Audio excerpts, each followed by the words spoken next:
And so we will be purifying the DNA. So here you can see a large amount of the stringy DNA fibers from this strawberry that we're going to be collecting.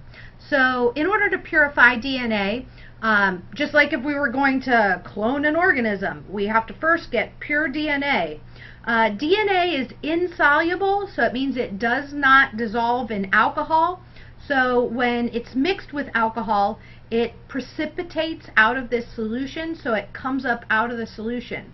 Since it doesn't mix with the alcohol, it's going to form a thin layer between the alcohol and the broken apart strawberry cells. And so when we precipitate it out of the solution, we're going to remove small molecules like the salts and the sugars and amino acids that are found left behind in the gunk that is not the DNA. So looking at what we know about most animals are diploid. Diploid, di, meaning two copies, so they have two copies of the chromosomes. Just like we saw in the karyotype, we have two copies of 1, two copies of 2, two copies of 3, two copies of 4. But strawberries are octoploid, means they have 8 sets of chromosomes. So you'd have to picture 8 of number 1, 8 of number 2, 8 of number 3.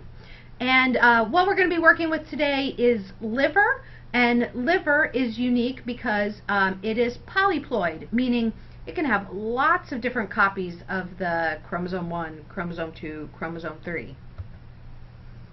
And so that is the end of that PowerPoint there. So let's see where we are on our recording. I am at 43 minutes. So a couple things that I want to tell you before we go. What we were going to do this week, and which we will do next week, so you have to have a laptop with you, is we are going to be looking at the group presentations. And we are going to start putting together our Google Doc for our group presentations. So I created a fun little video, as you can tell I like to make videos, about how to create and share a Google Doc. So next week when we're doing that, it will be very helpful to you if you have a laptop or if you have a tablet with you. That will be very helpful in creating and sharing your Google Doc. I actually have an app on my phone, and I will show it to you.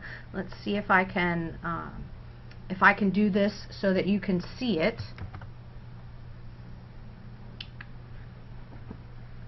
Here's my phone, and here's my Google Docs.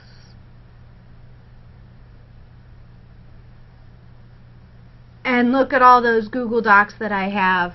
So I can open up my Google Doc for the presentations. It's hard to do this in reverse. And I can look through and I can see all of my Google Docs. And so if you download Google Docs on your phone before you come in next week, that would be really helpful for you. And this is a really cool app anyways, and I use it every day because I keep my, it says, enjoying docs? Yes, write it down. No, send feedback, dismiss. I am not rating it right now. I love it how they pop in the middle of me actually trying to do something. I keep my to-do list on my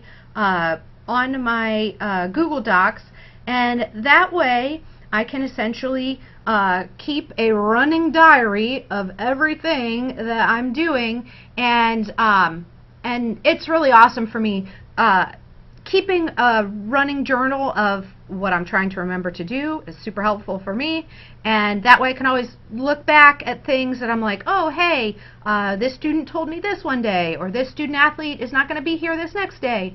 I keep a running list of all that stuff, and I can always find it because I can always search for it on my phone. So if you want to do that, I think that's a fabulous idea. That will help you to stay organized. But we're going to do a Google Doc that is shared for your group, and you're going to share it with your TA, and then your TAs are all going to share them with me.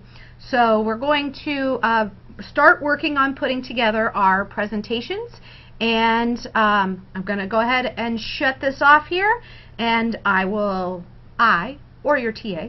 We'll see you next week. I hope you have a wonderful week, and I feel like I should say something awesome before you go.